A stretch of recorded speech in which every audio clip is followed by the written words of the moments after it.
Imagine a girl your age, locked away from the sun for 700 days. She could not laugh out loud. She could not run outside. She could not even whisper too loudly. Hello and welcome back, my friends. I hope you are safe and calm today. This is the true story of a 13-year-old girl with a pen and a dream. Her world was on fire, yet she still believed people were good. Her story holds fear, hope, and courage. Can you imagine hiding for 2 whole years? Can you imagine writing your secrets while soldiers searched the streets below? Her name wasn't Frank. If stories like this help your English, please like this video and subscribe to our channel. Our story begins in the year 1929, in a city called Frankfurt in Germany. This is where Anne Frank was born. She came from a kind and loving Jewish family. Her father was named Otto. Her mother was named Edith. And she had one older sister named Margot. Margot was quiet and gentle, the opposite of Anne, and was a happy baby. She had dark hair and bright, curious eyes. She was full of life and full of energy. From the very start, she loved to talk. She loved to laugh. She loved to ask questions about everything. But when Anne was very young, life in Germany began to change. A cruel man named Adolf Hitler came to power. He and his party, the Nazis, hated Jewish people. They made unfair laws. They said cruel things. Step by step, the world grew darker for Jewish families like theirs. Anne's parents were worried. They wanted their girls to grow up safe. So the family made a big decision. They left their home in Germany. They moved to a new country. They moved to the Netherlands, to a beautiful city called Amsterdam. In Amsterdam, life was good again. For a few golden years, Anne felt free and happy, and learned to speak Dutch. She made many friends at school. She rode her bike along the canals. She went to the ice cream shop on warm days. She loved movies and film stars. She kept pictures of them on her wall. Anne was, in many ways, a very normal girl. She was clever but not always serious. She talked so much in class that her teacher gave her a funny name. He called her Miss Chatterbox. Anne only laughed. She could not help it. She loved words, and words loved her. Now, here is something important. Anne had a secret dream. She wanted to be a writer. She wanted to tell stories that people would remember. She did not know yet how true that dream would come. On June 12, 1942, Anne woke up early. It was her 13th birthday. She ran downstairs to see her gifts. And there on the table she saw it. Small book. It had a red and white checkered cover. It had a little lock on the side. It was a diary. Anne loved it at once. She held it close to her heart. It was the best gift of all. That same day she opened the first page. And she began to write. But Anne did not want a normal diary. She did not want to just list boring facts. She wanted a real friend. A friend she could tell everything. So she gave her diary a name. She called it Kitty. From that day on, every entry began the same way. Dear Kitty.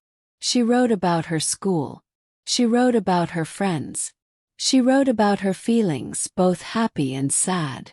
Every day she filled pages with her thoughts and dreams. Little did she know that this small book would become one of the most famous books in the whole world. But that was still far away. For now, Anne was just a 13-year-old girl with a new diary and a bright smile. She had no idea that her peaceful days were almost over. Because outside, in the streets of Amsterdam, the danger was growing. And very soon everything would change. For a while, Anne and her family lived in peace in Amsterdam. But far away a storm was coming. In the year 1940, the war reached them. The German army marched into the Netherlands. In just 5 days the country fell. Now the Nazis were in control. And everything began to change. First the changes were small. Then they grew and grew. The Nazis made new rules. Cruel rules. Rules only for Jewish people. Jews could not go to normal schools anymore. Anne had to leave her friends and go to a Jewish school. Jews could not sit in parks. They could not go to the cinema. They could not swim in the public pools. Anne loved movies. Now she could not watch them. Jews could not ride on trams. They could not even own a bicycle. Anne had to give up her bike, the bike she loved so much. Every week there was a new rule. Every week the world grew smaller. And then came the hardest rule of all. Every Jewish person had to wear a yellow star. It was sewn onto their clothes. It had one word on it. Jud. That means Jew. Now everyone could see who they were. The star marked them out. It made them feel different. It made them feel afraid. Can you imagine going outside and everyone knowing your secret just by looking at you? That was life for Anne now. But she did not give up hope. She kept writing to Kitty. She wrote about her fears. She wrote about her small joys. She held on to the good things. Now I want you to pause for a moment. If this story is touching your heart, please write one word in the comments below. Just write the word hope. It helps more people find Anne's story. Thank you, my friends. Let us go on. Life was hard, but the family stayed strong. They believed the war would end soon. They believed things would get better. But then, one summer day, something terrible happened. It was July 1942. A letter arrived at the Frank home. It was a call-up letter. But it was not for Anne's father. It was not for her mother. It was for Margot. Margot was only 16 years old. The letter said she must report to a work camp in Germany. But Anne's parents knew the truth. These camps were not for work. They were places of great danger. Places from which people did not return. Otto Frank had a choice to make. And he had to make it fast. He could send his daughter away. Or he could hide his whole family. He chose to hide. In fact, Otto had been planning for this dark day for months. He had a secret place ready. A hidden place where no one would look. That very night, the family packed their bags. But they could not use suitcases. Suitcases would look strange. They would make people suspicious. So Anne put on layers and layers of clothes. She wore 2 shirts, 3 pairs of stockings, a dress, and a coat. She was so hot she could barely move. But she said nothing. Early the next morning, in the gray light of dawn, the Frank family left their home forever. They walked through the quiet streets of Amsterdam. They left everything behind. And they stepped into the unknown. The secret place had a special name. Anne called it the Secret Annex. It was hidden at the back of Otto's old office building. To reach it, you had to climb a narrow staircase. The top was a door. And in front of the door stood a large bookcase. This bookcase was the key to everything. Could swing open like a gate. Behind it was the hidden world where the family would live. From the outside, it looked like a normal wall of books. No one would ever guess a family was living behind it. At first, only 4 people hid in the annex.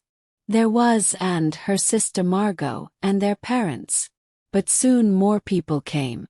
Another family joined them. This was the Van Pel's family. They had a son named Peter. He was 16 years old.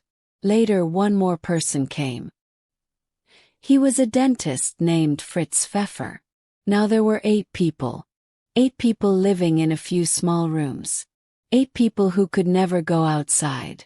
Life in the annex was very hard. There were many rules.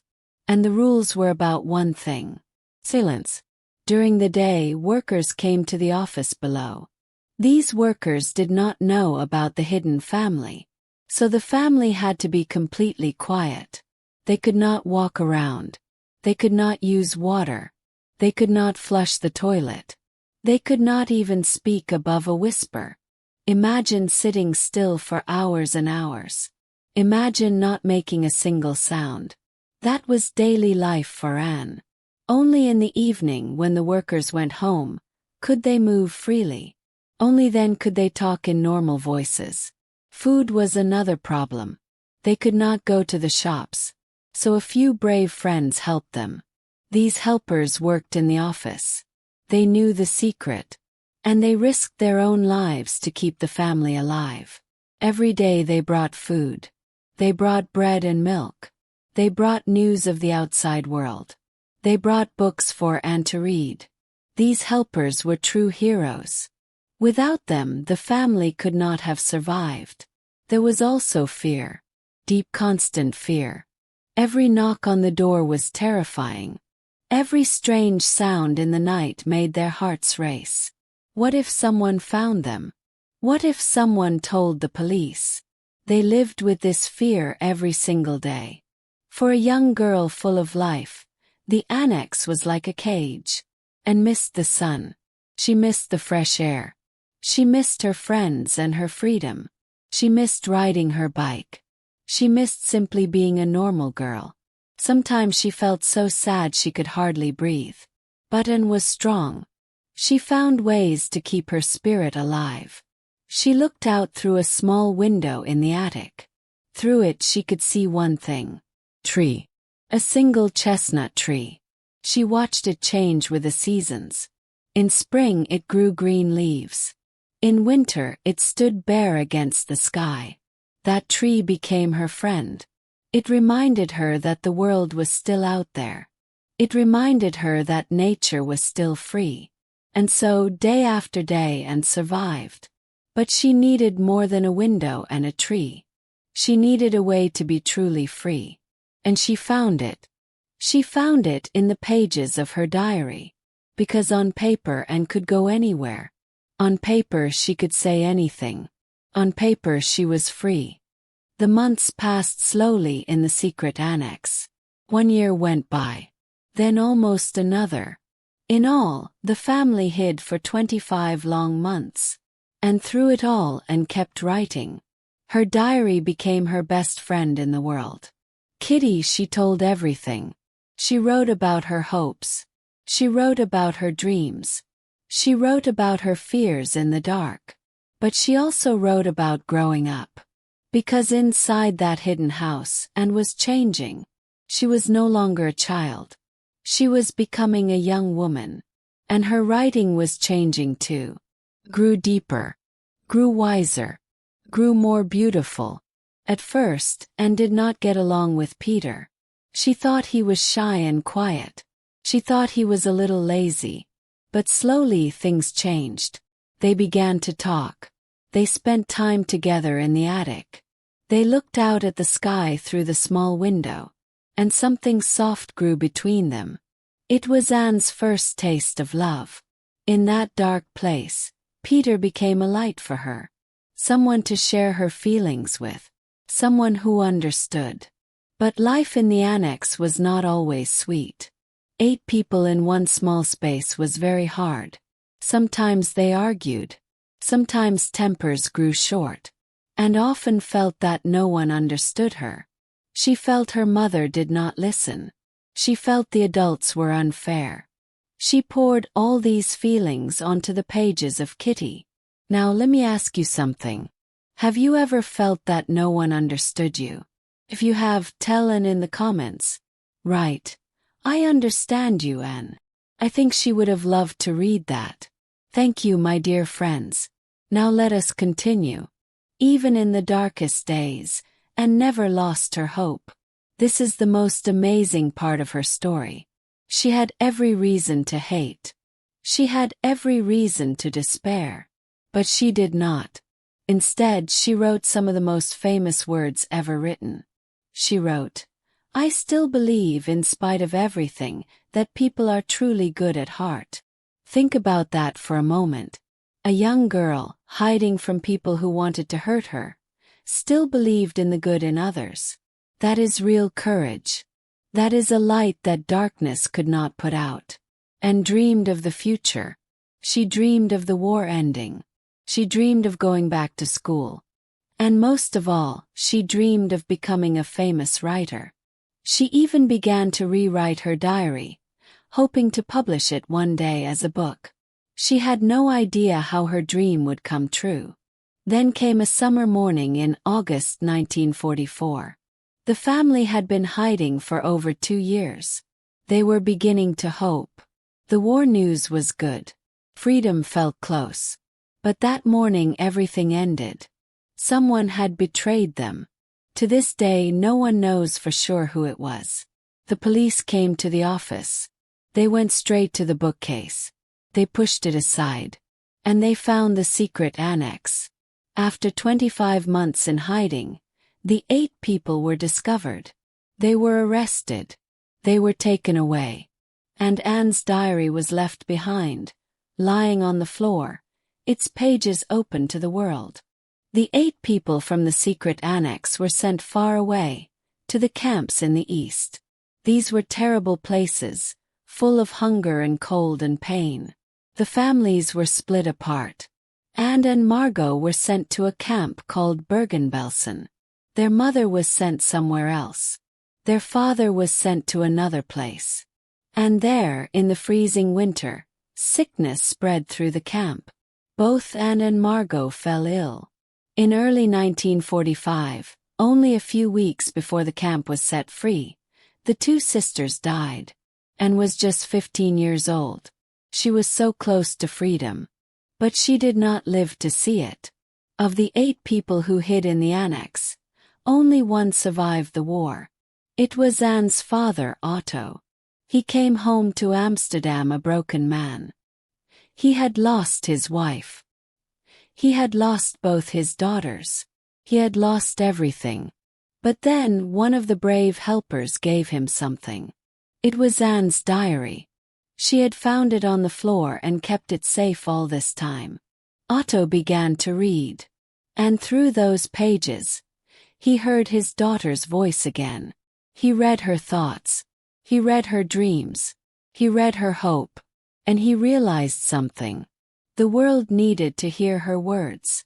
So in 1947, Anne's diary was published as a book. First, few people noticed.